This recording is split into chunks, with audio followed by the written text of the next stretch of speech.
On this episode of the Soul Twin Stars podcast. It's not about I love the Smurfs versus I love the Care Bears, and this is our problem Right. in America. If we just shut it all down, we don't have any chance of coming back and balancing things out.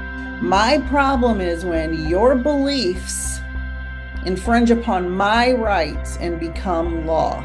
And then when this happened, I cannot believe how bad I felt for him because he broke overnight.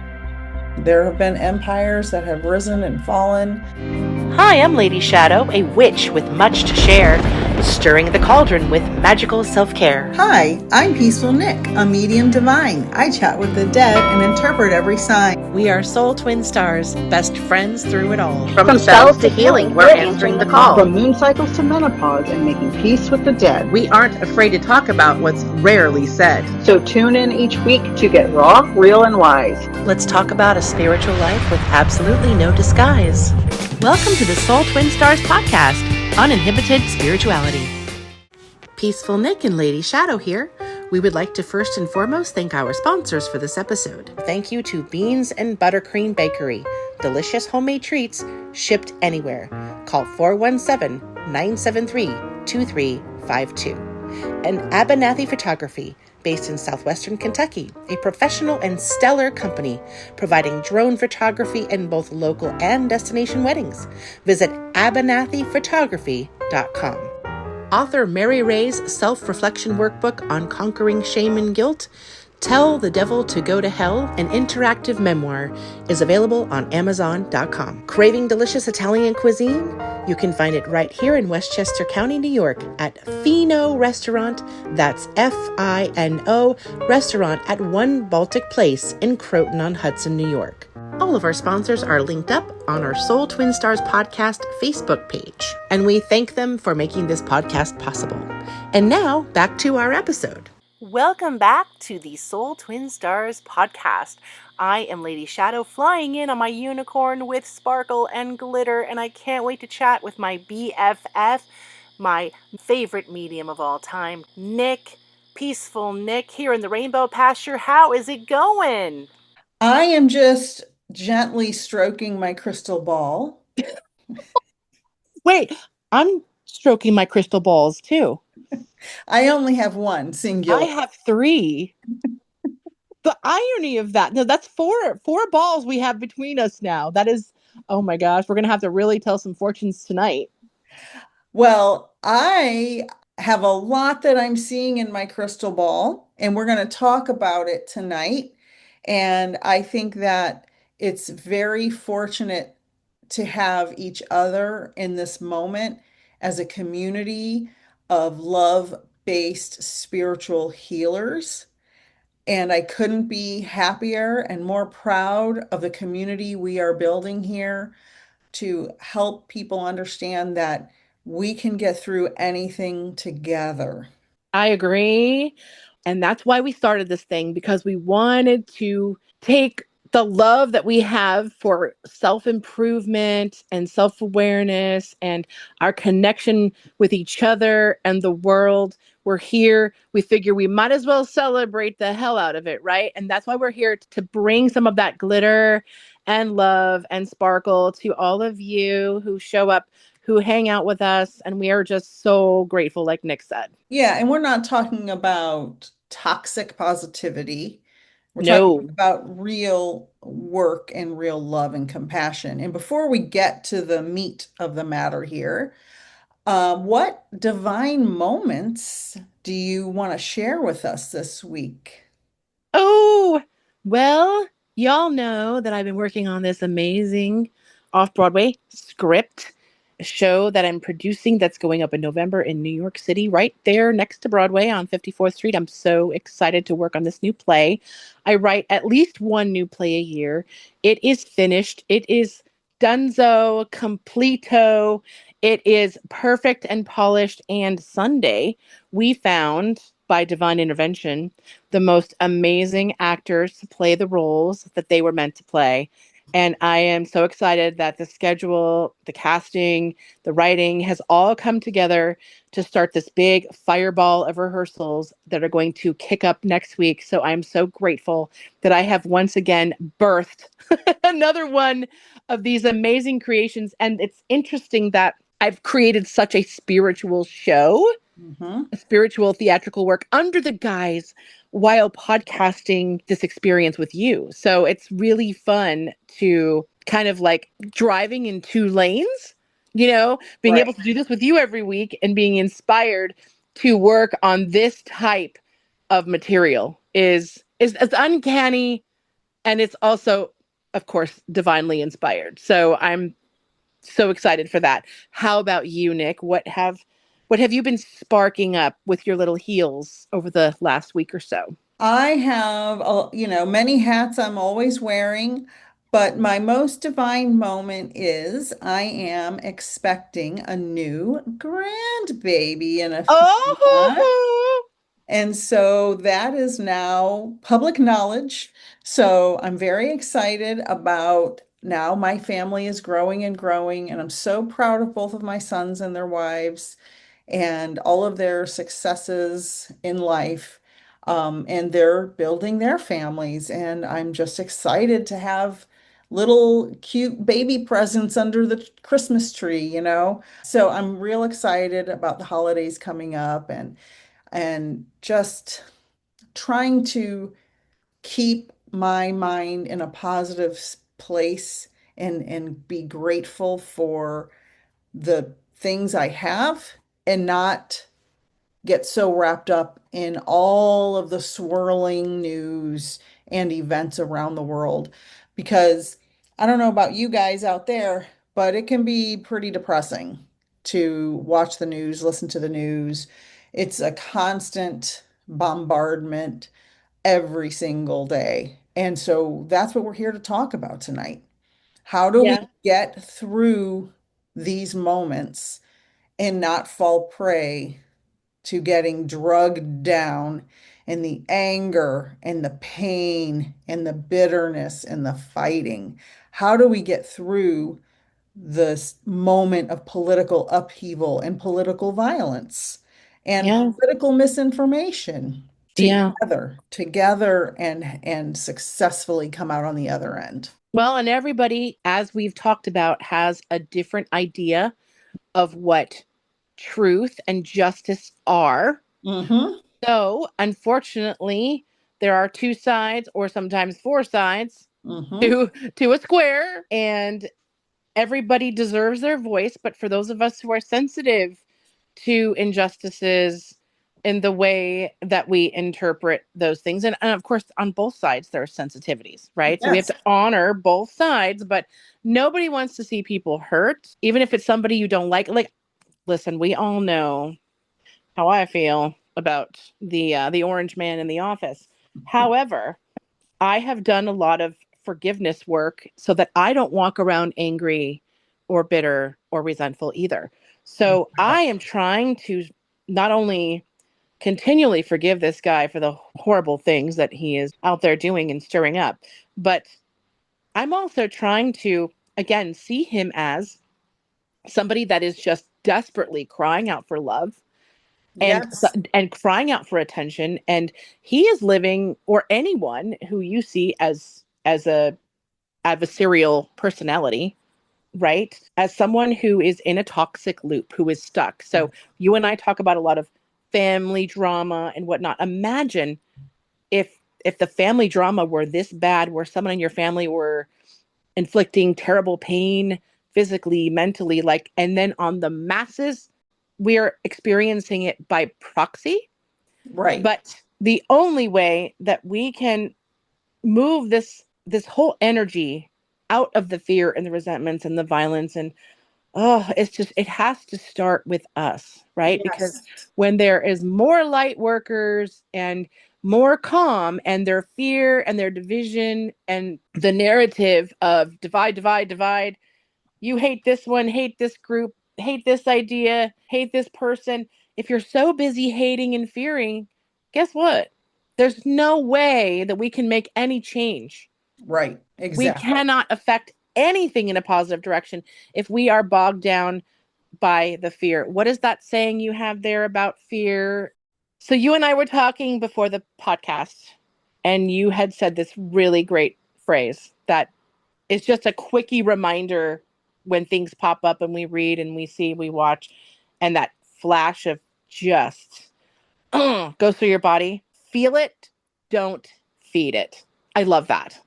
Right? That is brilliant. Yep. And Yep. that's my new mantra. I just love that. It's okay to feel, it's okay to acknowledge your feelings, but don't feed it, don't fear it, don't force it. The toroidal field where everything is just flowing constantly. There's an energy that's just going around and around, from the inside and back around. Just picture the toroidal field just swooping in, allowing you to observe, and it just goes right back out. I agree. I agree completely with so many things you said. I want to touch on a couple of points. One, someone asked me the same question earlier that you just answered. What is wrong with him, the guy in office? What is wrong with him? And I said he was a child that was probably extremely neglected. He did Yeah. not get the love he should have gotten as a child. His family was probably very, very dysfunctional. I mean, it's not hard to imagine that, right? I don't need psychic insight. This is just like paying attention to humans, right? Um, and we, what I'm doing to help my community, and anybody is welcome to join any of these things I'm about to mention. I have Monday morning meditations streaming on my YouTube channel. This is for meditation for non-meditators. We have a different subject every week, and then we do a short meditation. I snip those meditations out. Anyone is welcome to join. We need to clear our minds of all this garbage as much as possible. I also have the Eckhart Tolle A New Earth Book Club that I stream either Fridays or Saturdays every week.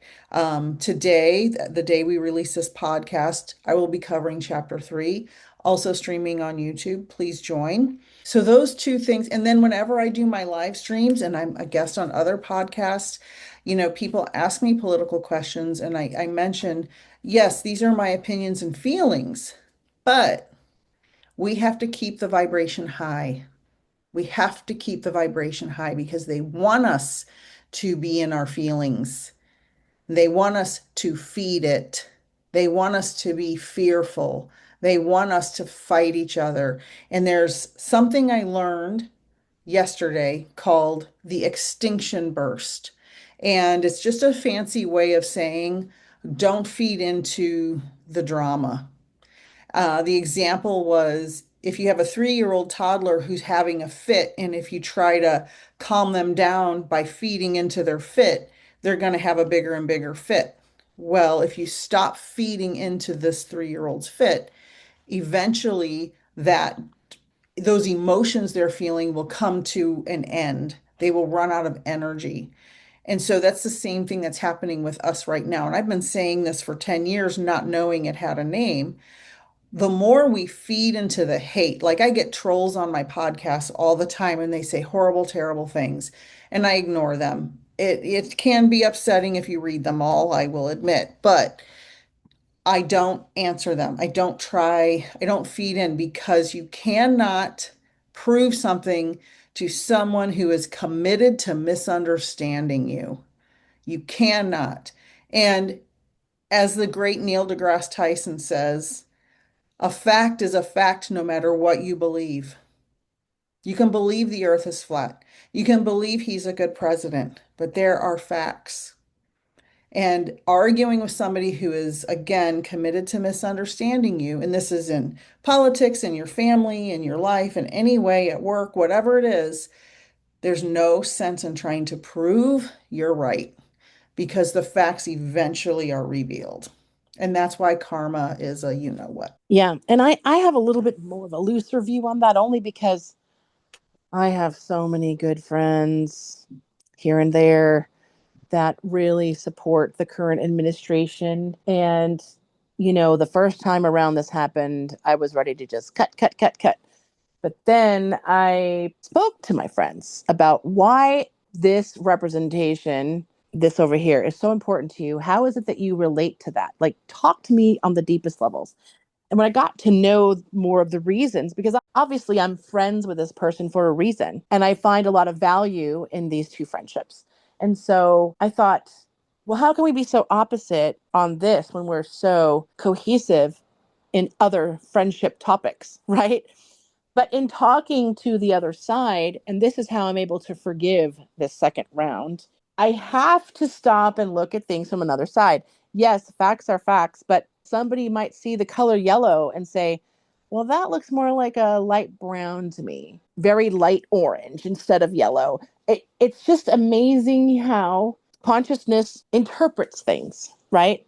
And so I have to also, if I'm going to forgive the entity in the office, then I have to forgive the entities that also follow and believe the rhetoric from that entity because they are entitled to their opinions. Now, I'm not saying they are entitled to violence. I'm not saying they are entitled to hate because these things are the opposite of everything I stand for. However, if I know two friends that have beautiful, giving, loving hearts, forgiving hearts, live really righteous lives, self improvement, they care about people, and these two support this, but they can understand also why I am in disagreement of the rhetoric. I can't just say every, like half of the people that might support a certain thing are completely wrong and fuck them. I'm coming to the age and acceptance of others where you're fully entitled to believe whatever resonates with you.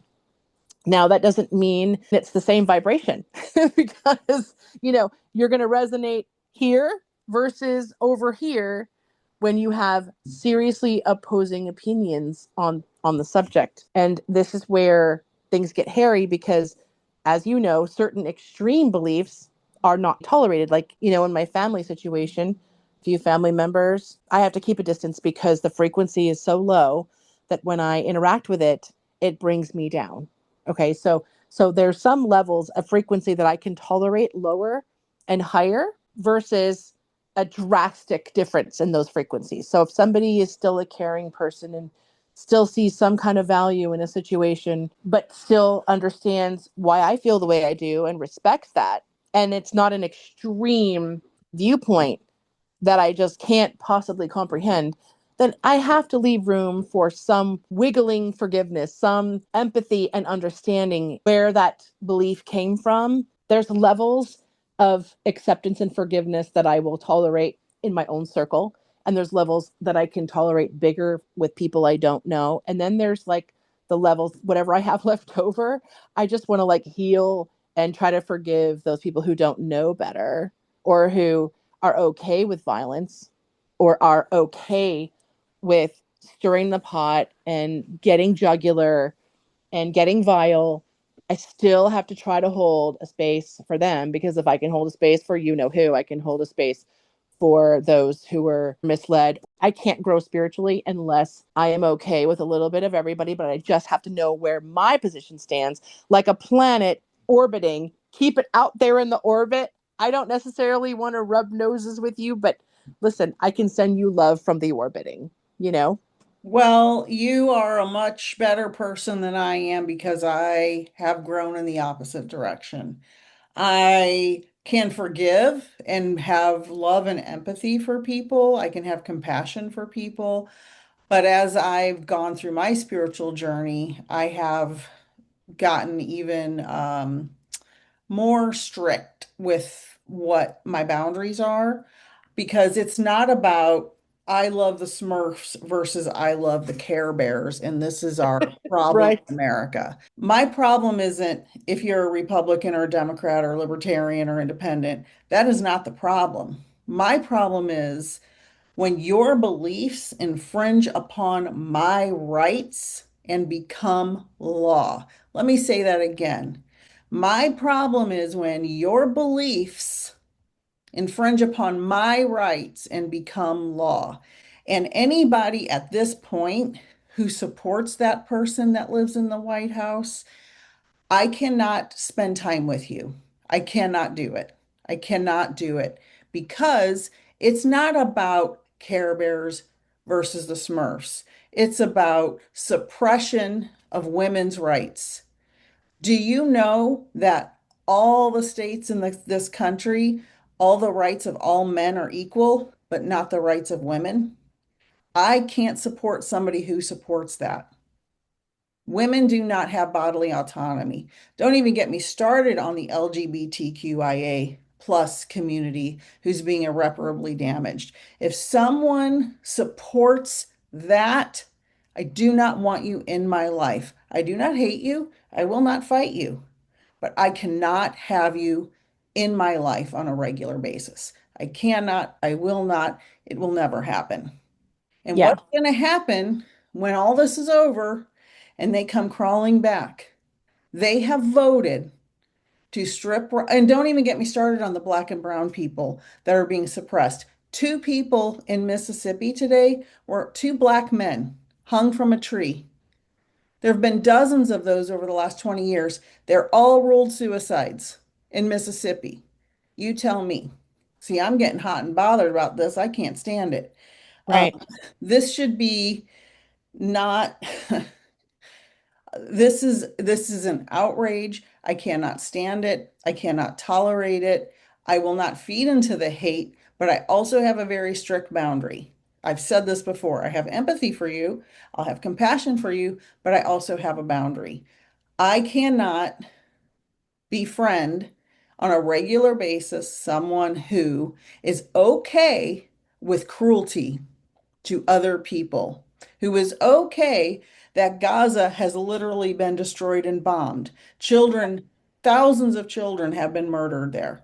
I am not okay that Israel, that we give billions of dollars to every year, has free health care and free education, and we don't.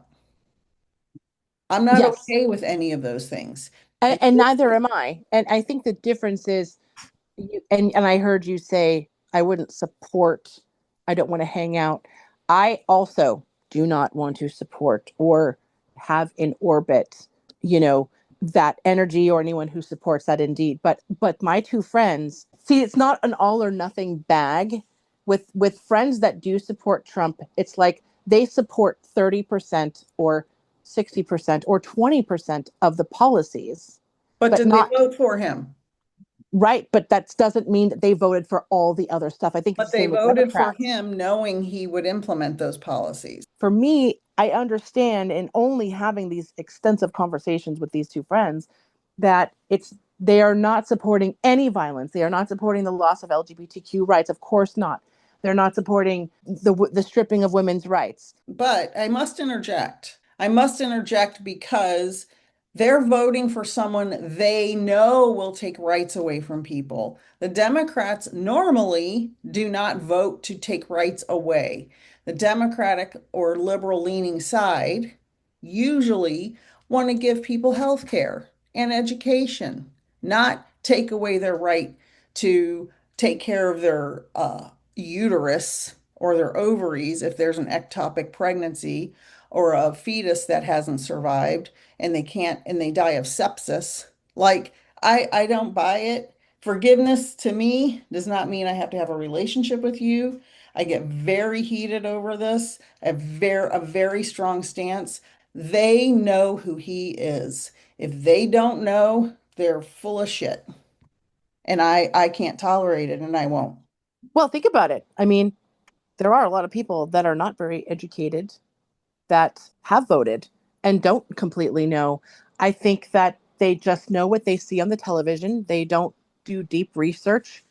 They're not going to tote that necessarily, the more negative points about all these rights being taken away. They know better than to throw that all over the media, especially the liberal media, and say, ha ha ha, here's what you voted for, because they're too busy with their heads buried in the chicken nuggets and feeding the kids and struggling to pay bills. I still think that if we cut the cancer, that leaves half of the people that could possibly come to the light eventually without education, without open conversations. You know, we were talking last week about science, and we were talking about how science can't be decided on because if there's ever changing evidence, that we need to continue to have conversations. I think the only way we can bring people to understand exactly what you're saying the horrifying things that we don't support that are going on, that we can't support that are going on.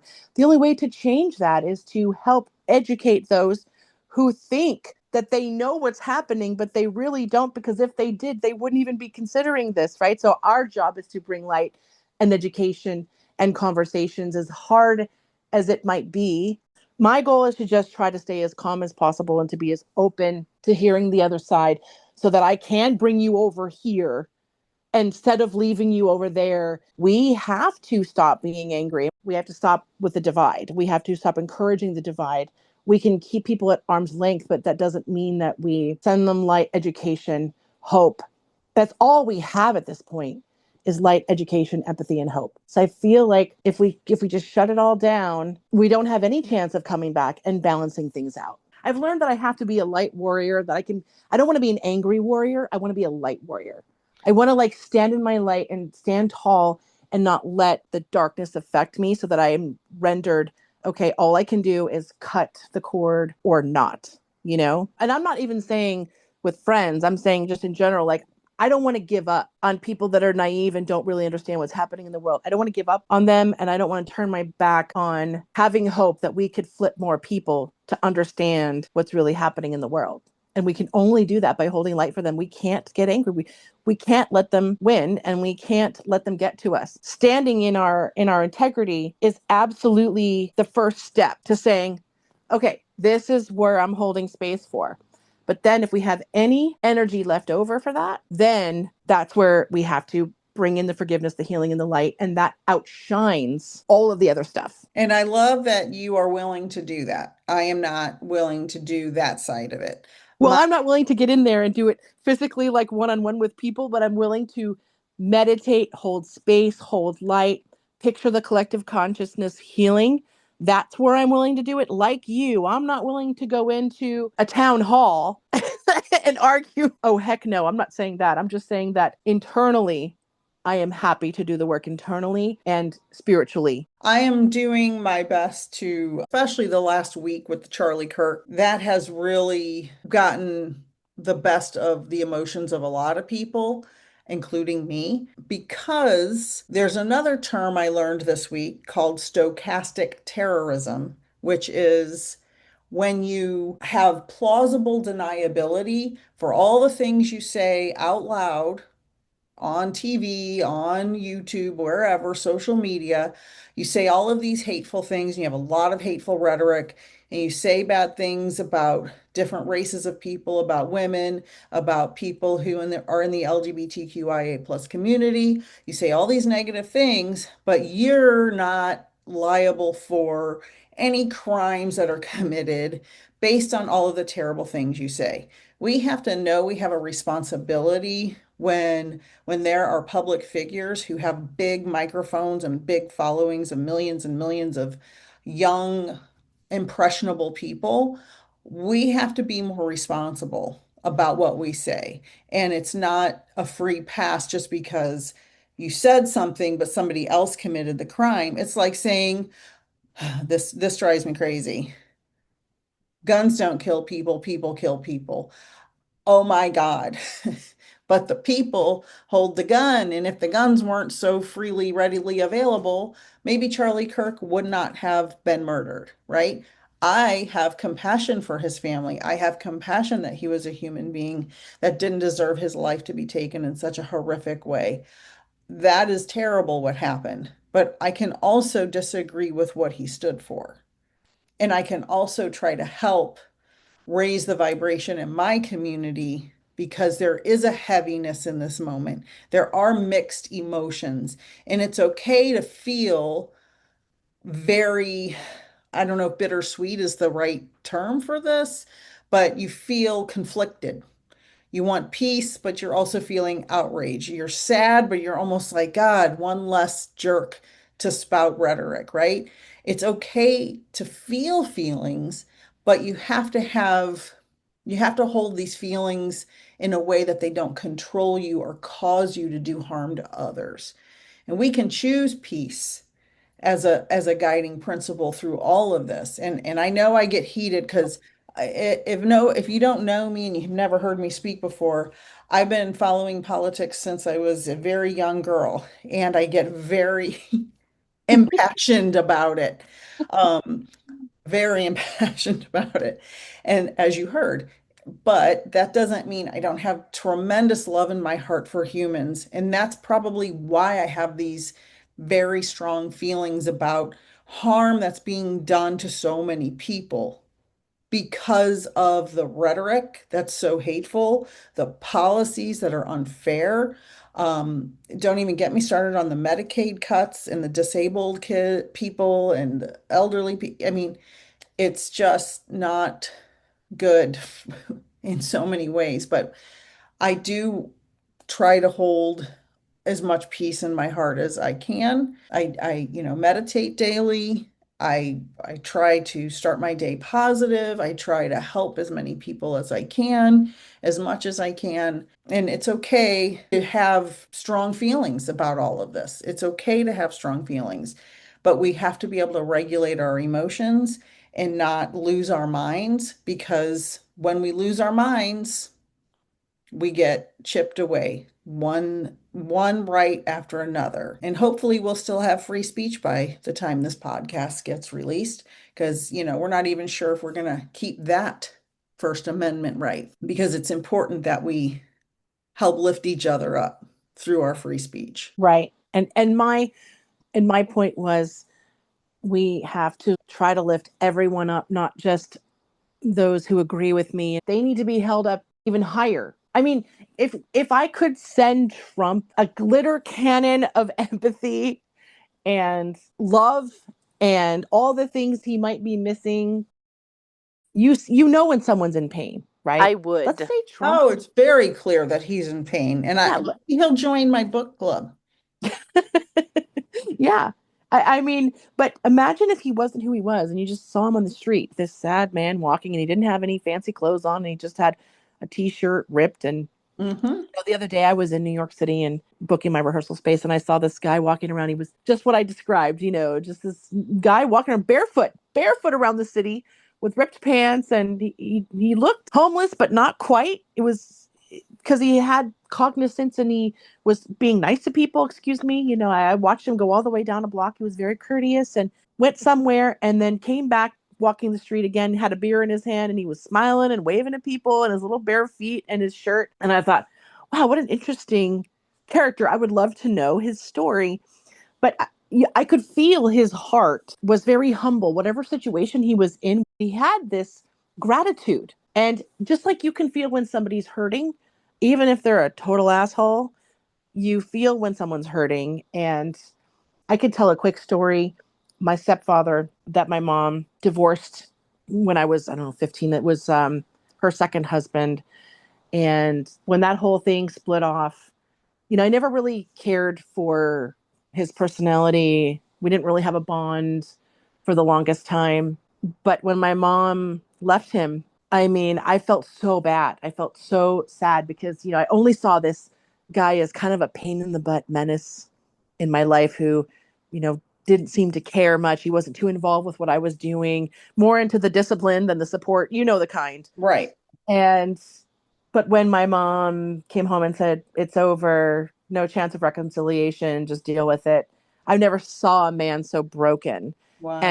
And someone so broken who I had no emotional connection with for that entire marriage, which was, I think, about 8 years or something like that. Mm. And 8 years of whatever, he can do whatever. I'm just gonna go about my life and be a kid and just avoid him as much as possible. And then when this happened, I cannot believe how bad I felt for him because he broke overnight. And so I guess when I am so numb to somebody and then you feel their true authentic self wanting to break out.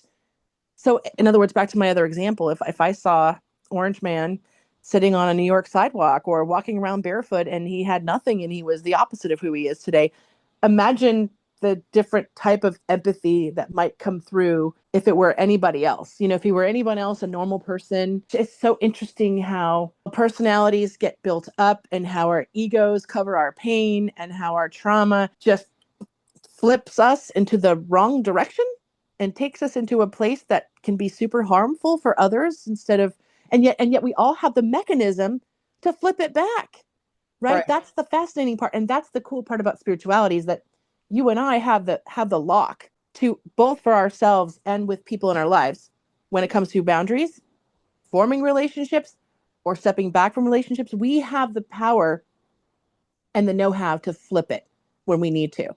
And I think that maybe that's what we explain to our audience is how do we get other people to stop and flip it at the drop of a hat so that it doesn't the rage and the Right. fear and the resentment doesn't like snowball right down the mountain and then avalanche your house. I love that example, and how that's interwoven into the story because he is a very broken man, and because he's just dressed up in a fancy suit with, his makeup on, which is His ironic. handlers and his foundation.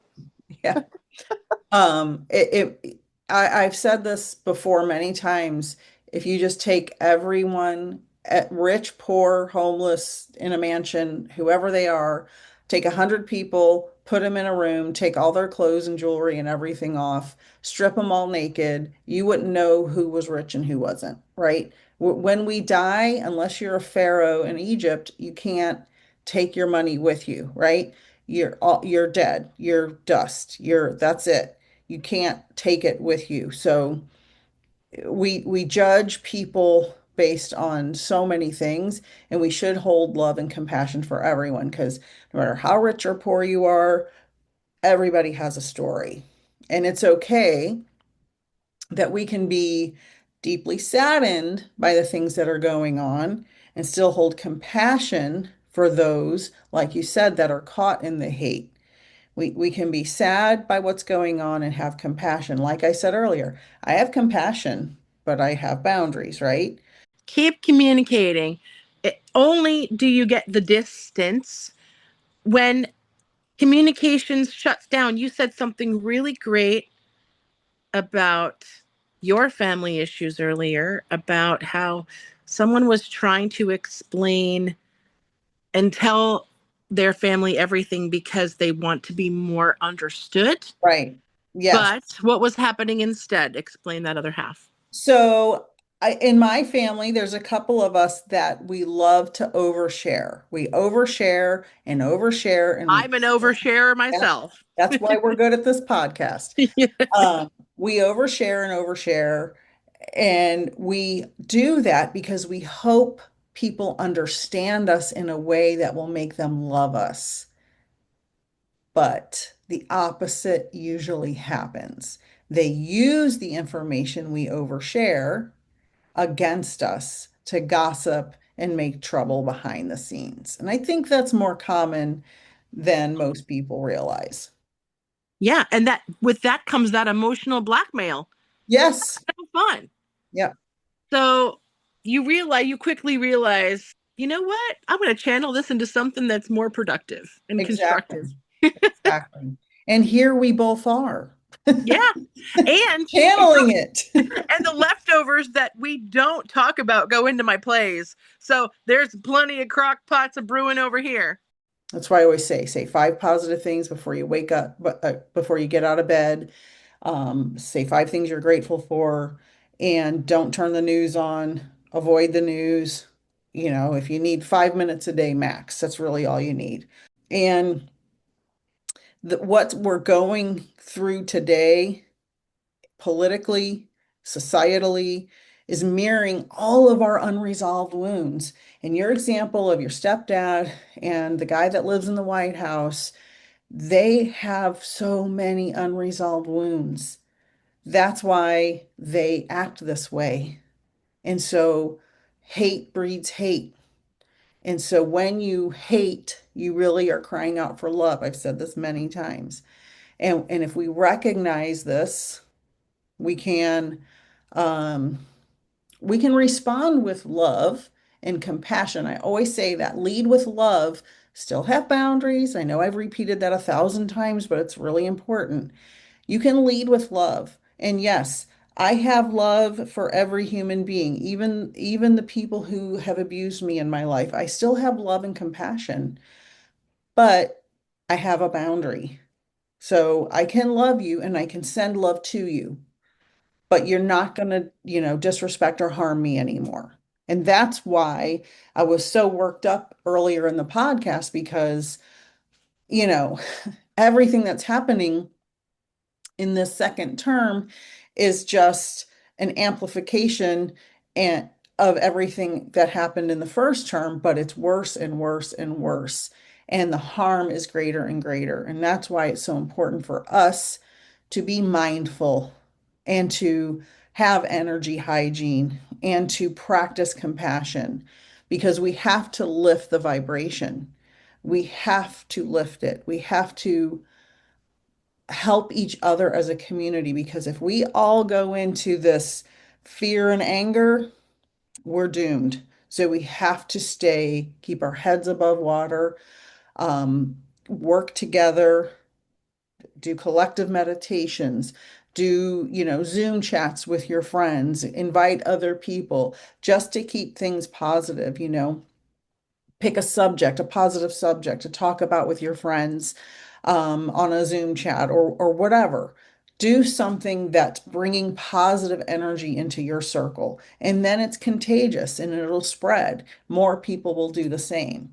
So we have to, like you said, feel it, don't feed it.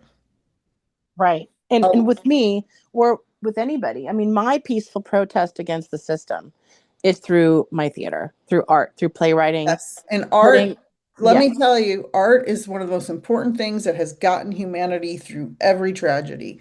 100%. yes, that. And also what playwriting and producing teaches me, since I do theater for a living, I create illusions, I create stories, I suspend your disbelief and I make you enter my world for 2 hours.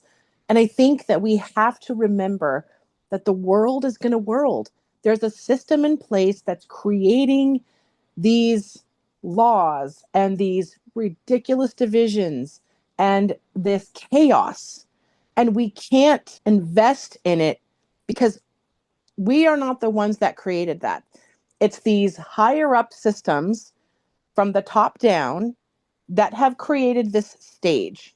And we can either not attend the performance or we can go and rah and throw tomatoes and make it become a much more violent of a performance than it is, right? So if we remember that it's an illusion and we need to ground ourselves in that all of life is an illusion, even these horrible laws and the violence and the, like you said, the removal of rights and protections, maybe for whatever reason that's happening, which again, let's just believe it's an illusion for 5 minutes so that we can pretend that we can flip this at any minute, which we can, Mm-hmm.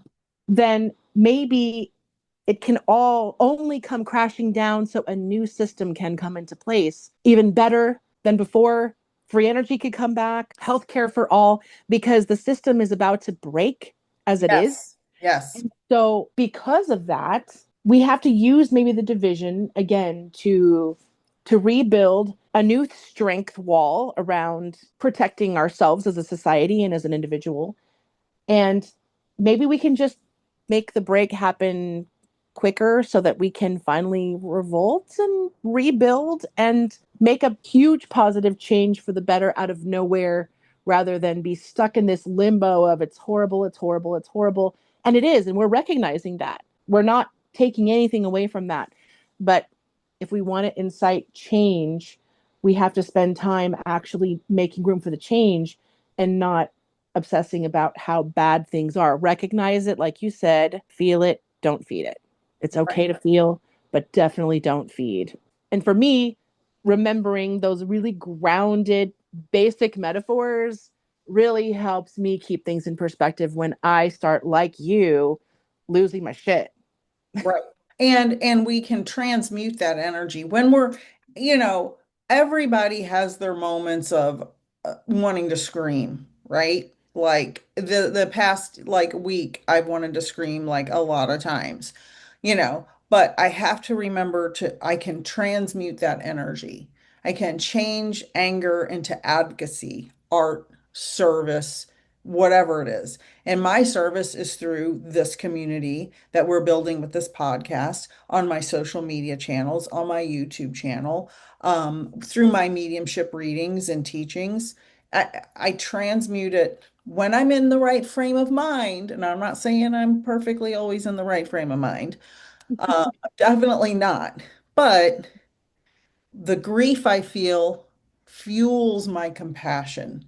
And I can choose action over reaction. And like I was saying earlier, we can't be dysregulated. It's real easy to become dysregulated, when you're not in the right frame of mind. So we have to ask ourselves, what's the most peaceful and constructive thing I can do today to help shift this energy? You have to start with yourself before you can spread to others. So if I get on a meditation live stream and I'm a wreck emotionally, it's not going to really help anybody because my energy is going to be off.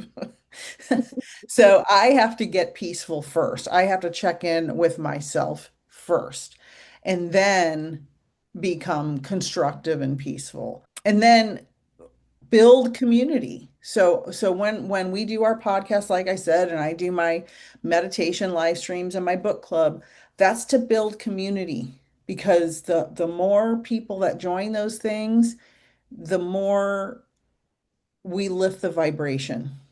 And Absolutely. and Uh, we oh, go have ahead.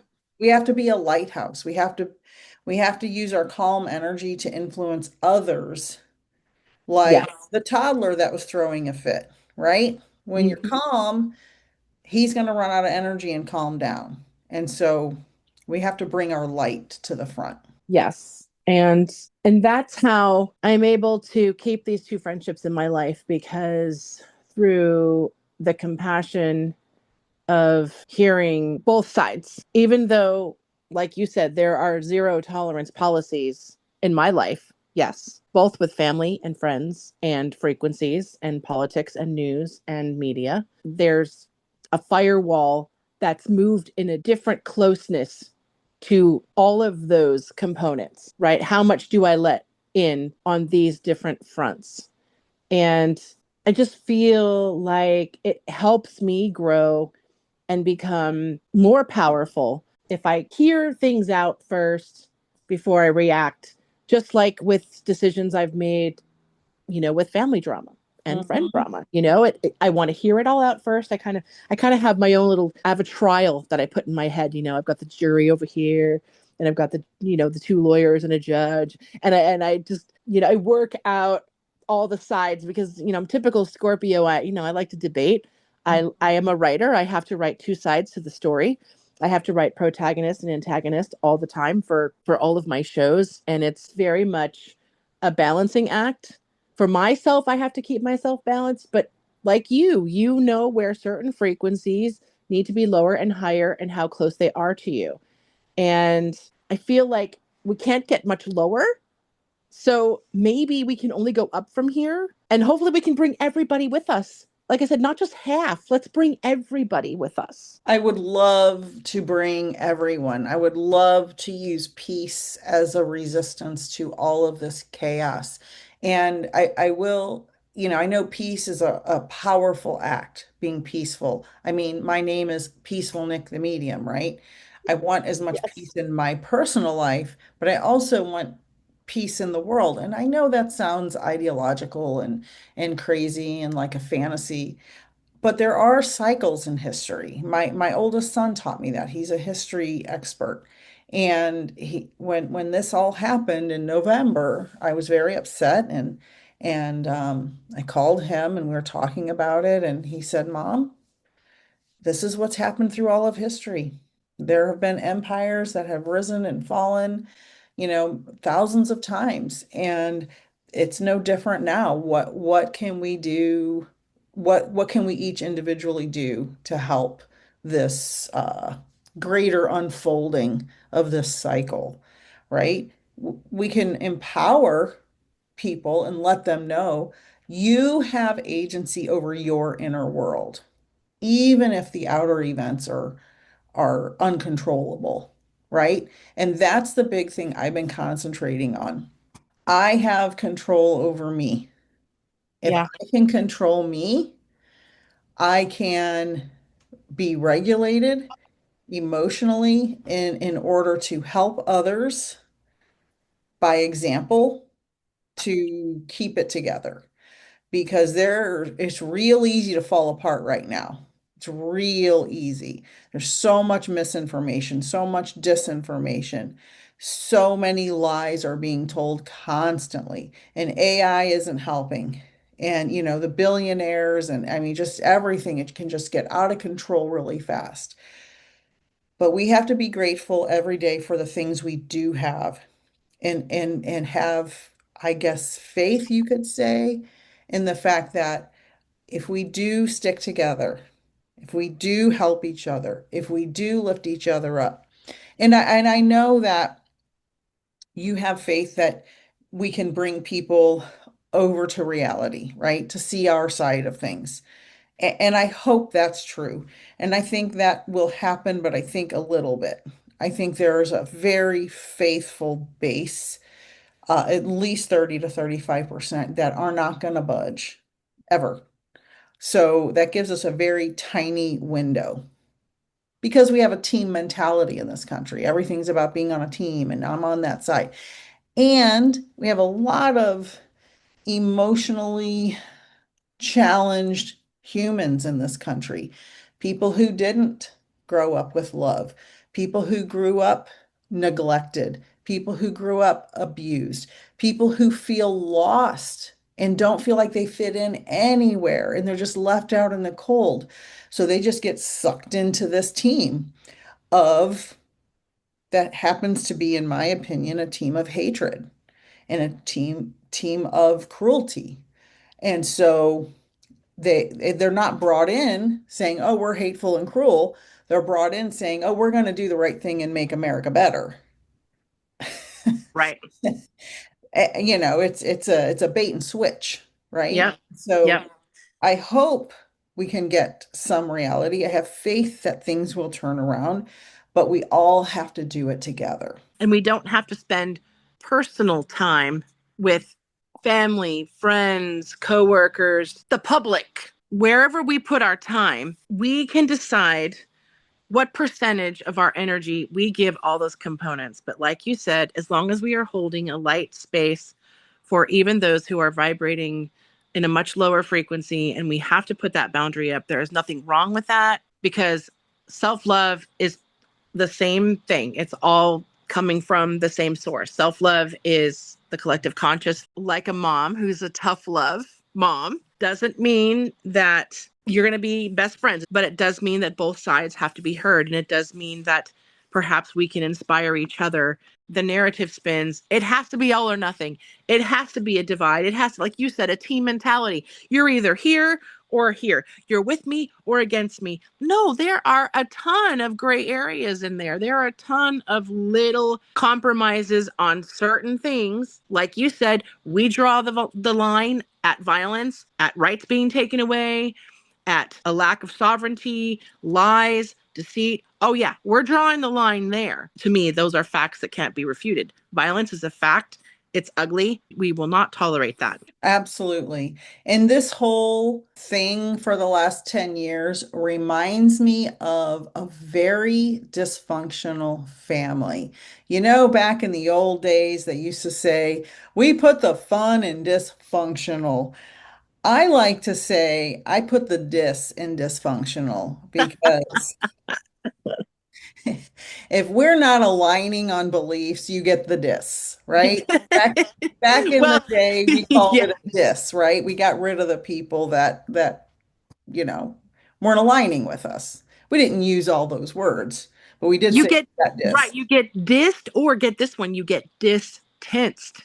So I Yes, don't like to say, "Hey, you're in the crock pot," but you will be distanced. But that's okay. Go live your life. You can live your life at a distance. I can love you at a distance. It's fine. exactly. It all works. Exactly. I love you at a distance.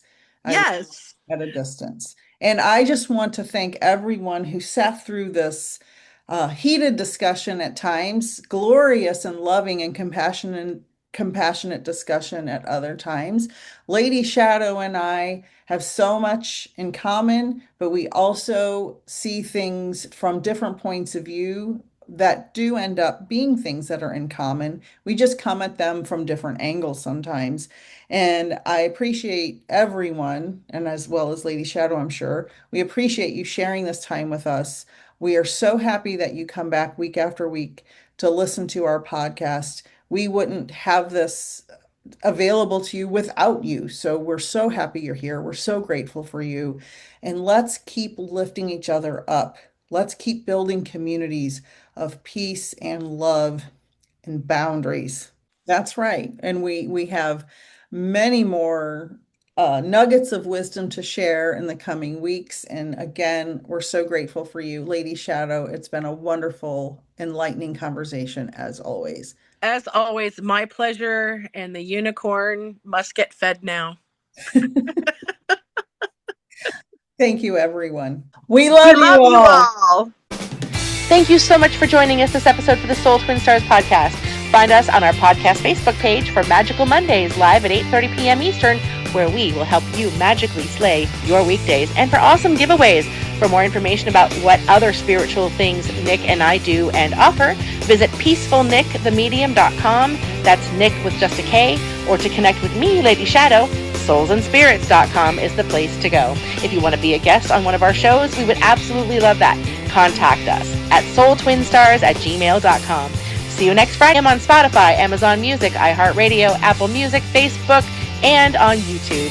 Sending you all so many blessings. Thank you so much for joining us, and until next time, know that you are all cherished.